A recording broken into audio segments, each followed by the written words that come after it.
ملعقة كبيرة زيت. ملعقة كبيرة زبدة. توضع على نار متوسطة. ملعقتان كبيرتان بصل مقطع جوانح. يقلب قليلا حتى يصبح البصل شفافا.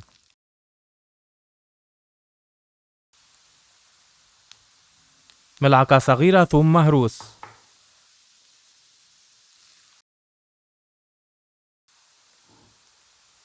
كوب لب البطاطا أو بطاطا مقطعة مكعبات صغيرة.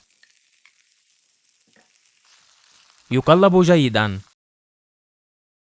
تترك على النار حوالي 5 دقائق مع التقليب بين الحين والآخر.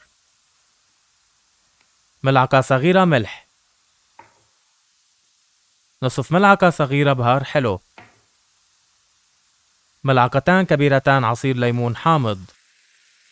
يقلب جيدا.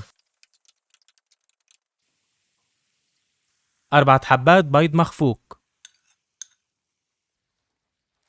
يخلط. تخفف النار وتغطى المقلاة وتترك حوالي 7 دقائق أو حتى ينضج البيض. ترفع عن النار.